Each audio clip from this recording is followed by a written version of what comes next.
posachedwapa tikupasirani zimene wayankhula Bon Kalindo lero lino pa 17 March 2025. Takhalani pompo mumvetsere. The DC mwana woopsa kwambiri amene sindingabwerere mbuyo siku ndi siku ndimaonesesa kuti Amalawi mukhale well informed, muziziwa zimene zikuchitika muziko lanu, kuti pamenenso tikusendera 2025 zisankho mukhakhale ndi an informed choice. Zili ndinu zili ngati chimozimozi kupita kumwamba, kuli njira ziwiri, njira ina yopapatiza, njira ina yokhota-khota, Satana kapena moyo. So apapa pamene tikupita kuchisankho, Amalawi mukuyenera kuti mukhale ndi chisankho chanu cha inu nokha mu mtima mwanu, whether mukufuna mupitirire ndi manyakawa, muzipitirira kuvutika, kapena iyayi mukhale ndi usogoleri wina wa nyuwani. Choyambirira ndimafuna ndithokoze kuchokera kumsanje pakana kuchitipa nkhota-khota pakana kumchinji.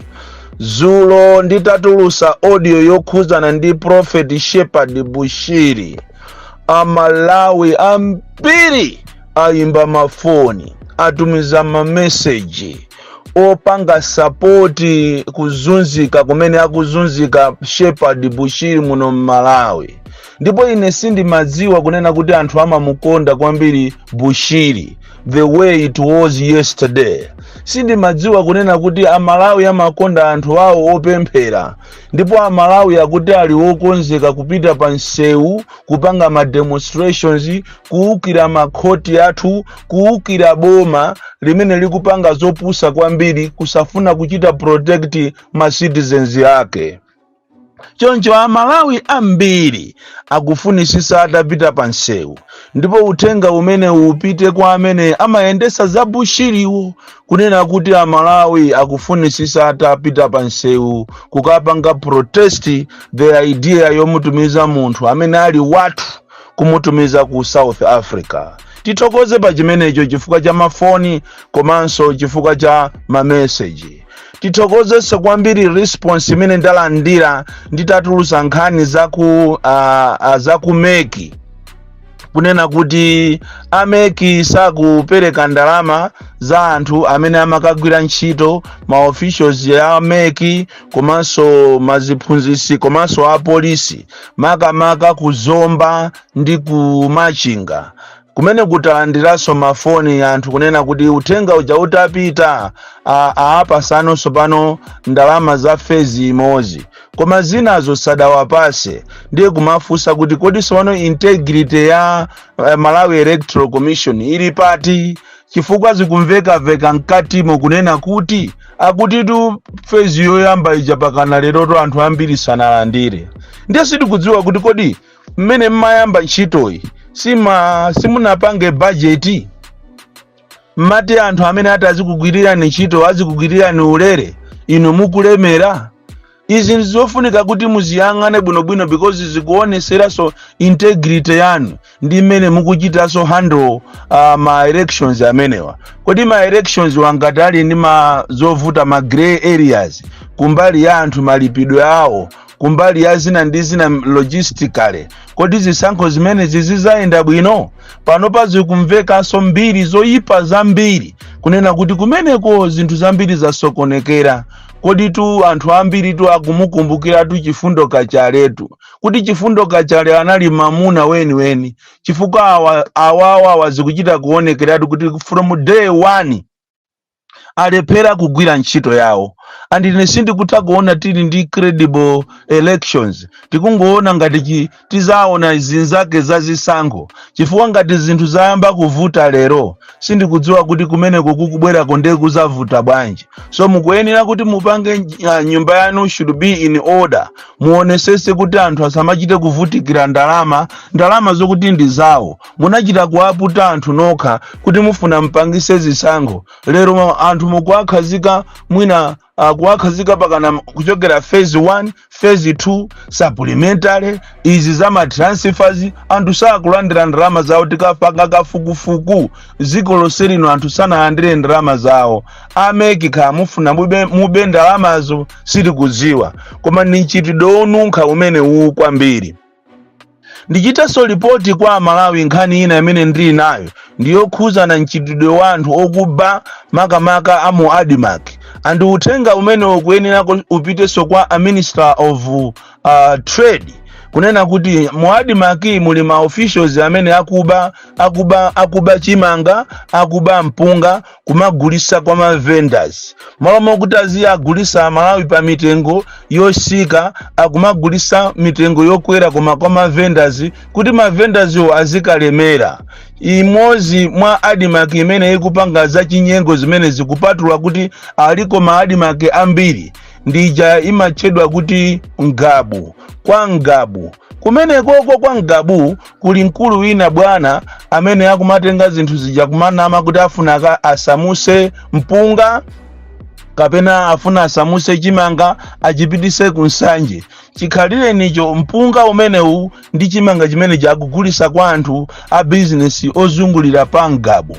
Izizi nde zimene zikuchitika talandira mafoni ambiri ochokera kumene kuku kwa Ngabu kunena kuti mabwana aku Adimak kumeneko tikufuna tino a minister muziwe andi zingakhaleso buno mmene mukumamangira anthu enawa mutamanga mmozi waku Adimak mutamanga akulu aku agriculture amene akupanga za chinyengo ndicho linga kuti afuna zingolemera okhaokha muamange amenewa and akamangidwa mwina wakuboma kundi pamene anthu angaziwe kuti yes we have got a minister who is serious. You are already on top of the affairs, you are serious.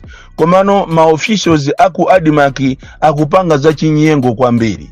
Chimozi so awa aku Dodima amene akumagawa chimanga ma stadium mu paja mukuziwa kuti boma linakhazikisa program yoma alemba anthu kuti azilandira chimanga.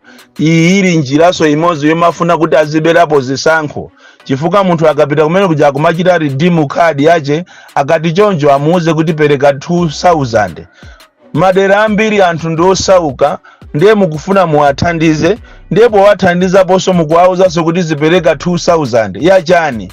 And even fertilizer emweyi amene amanena kuti wa subsidy anthu kuti akamutenge fertilizer moja akumalipira ndalama ina yapa mwamba.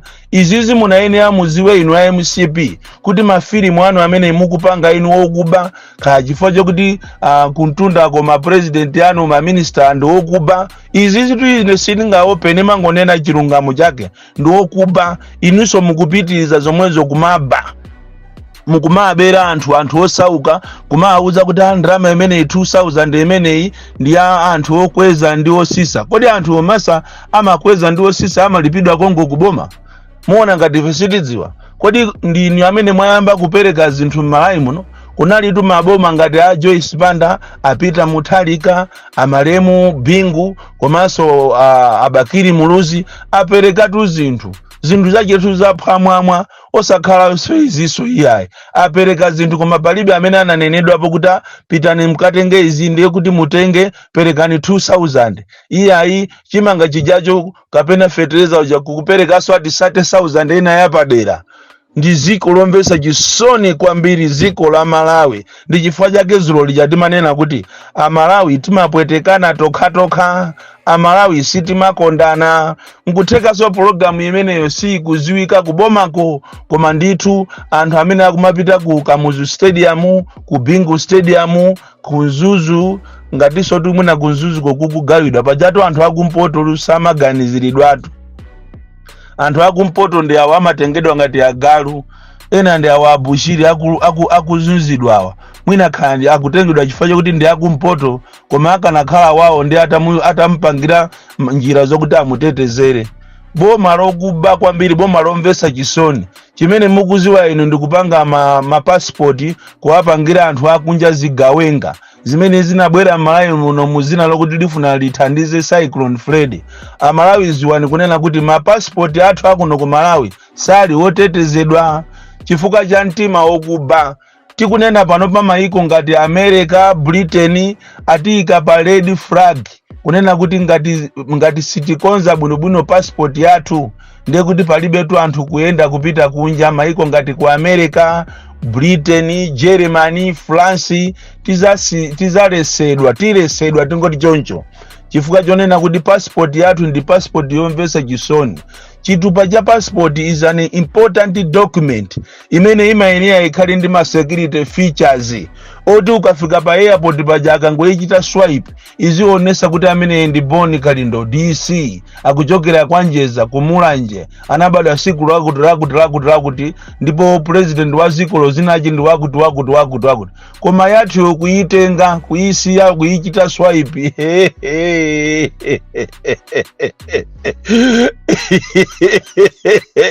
Hey, igolesa mphepo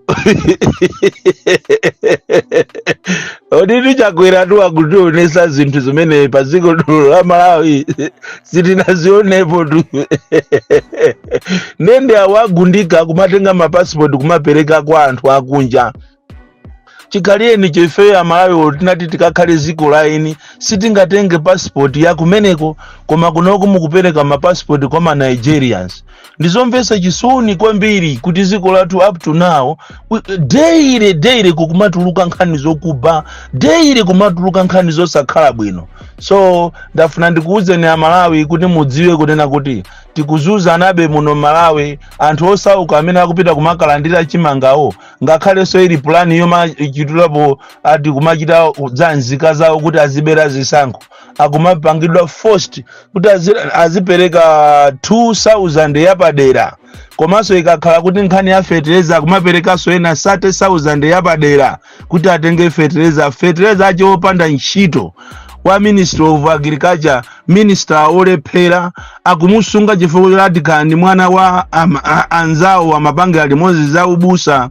The most pathetic minister amene walephera miserable akulephera kumuchitapo kupanga lishafo kusankhapo anthu ena kumakapereka fertilizer lero chimanga chakula kale chabereka ati nebasa kumanena kuti abweresa fertilizer makape inu kwambiri makape chimene mukuzuwa ndikuba ndizi zakuonekerani kunkhota Malawi ziwani kunena kuti mafuta amene akuzuza anthu kuno ku Malawi amafuta amene Malawi akuasaukirawa ma ministers ena chifukwa chekafukufuku tapanga ma ministers ena minister wina wapezeka ali ndi migolo yokwanira 89 ya petrol 89 ma 200 liters okaoka komanso migolo yokwanira 10 ya diesel amafuna aolose kumapita nawo ku Mozambique. Tiyathokoze tu apolisi yakunkhota kuti nkhani imene ataimva anathamanga ndikukagwira migolo imene ikuoloka pa boti kuti zipita ku Mozambique. Kodi tu zikuchitikatu zambiri tu mmaboda amutu zokhuza na ma ministers mmaboda mukugwidwa chamba mkugwidwa makokeni koma mukapeza kuti zinthu ziyazagwidwa zimangosowa kungosowa ngati sikunachitike so scandal iyayi ukaifufuza nkhani yepeza kuti ndi ya minister wina kukhala ino ndi ine ndi kuti pamene popo ndende yache osakhala ya masewera. So ndi ziko lomvesa chisoni ziko la Malawi limene limaoneka ngati ndilali ng'ono koma ndi ziko lalikulu kwambiri in terms of ukatchali. Nkhani yomaliza imene ndakubweresera ni mama wa uno wa Malawi fache masiku ano tikufuna tiyambe style imene talandira advice yonena kuti tizitha kumazitchula nkhanizi mitu yache. Nkhani yomaliza ndi zisankho za maprimary zisankho za maprimary za zipani zosiyana kafukufuku amene tampanga ifeyo Malawi First maka so DC desk ndiyonena kuti zipani zambiri zosusa zikufuna zichite impose makandidate madera awo ambiri sapanga maprimary madera ambiri sakupangisamo maprimary azingonama kuti tikufuna tipange phase 1 tipange phase 2 madera ena osapangisa maprimary. Ndi anthu omvesa chisoni kwambiri anthu achipani amene simmaphunzira. There is no way mu democracy mungachite deny anthu ena kuti asachite exercise ufulu wawo. Kumuziko kuli anthu amene akufunidwa ndi anthu osankhatu ndi anthu mmakhala kumene koko sinu. Amene amakhala kumeneko ndi anthuwo. Bwino ake iwo ali ndi ufulu wokuti asankhe munthu amene akumufuna. Ndiye inuyo a UDF, inu a Ford, inu a DPP, inu azipani zina ngati a PP, inu a UTM, chonde mukanachita exercise zinthu zanu with caution. Musachite impose ma candidate kwina kulikonse mukanayikako ma primary ndi cholinga kuti afisi awo amene azuza zikoli apezeke kuti alibe mpata owina. Koma izi mukupangazi muchita divide anthu. Ndikunenatu ndi inu a UDF, ndikunenatu ndi inu a DPP, ndikunena ndi inu a Ford, a UTM. Muzimva anthu akamakuuzani anthu inu muzimva. Simmamva kuteko kupanopa muli bize enanu kulandira ndalama kwa mashado. Muli bize kuti mulemere nthawi imene yazisankho. Muli bize kuanamiza ma president anu, kumauza apita Muthalika zonama, kumuuza Bujeni Atupere Muluzi zonama, kumuuza Enoki Chihana zonama, kumuuza Joyce Banda zonama, kumuuza Daliso Kabambe zonama. Mukufuna ati muyimirire noka anthu asapange ma primary. Kaye kwangona uku kwangona a DPP ndiye musamale kwangona uku kulilongwe. Akulu akumene kwakugulisa chipani alandira ma 2 miliyoni kuti agulise chipani cha DPP. Kumeneko candidate amene akufunidwa kumeneko kwangonako ndi wina, koma iwo akufuna wina atalandira ndalama zapamwamba kuja kumachedwa ku MCP. Boni Kalinda chimango ulula basi chimwana choopsa kwambiri. The most deadly and dangerous child from Jeza Village, tiye Mabuka Box 76 Mulanje, Malawi, Southern Africa. Ono unali kuyankhula kwa Bon Kalindo lero lino pa 17 March 20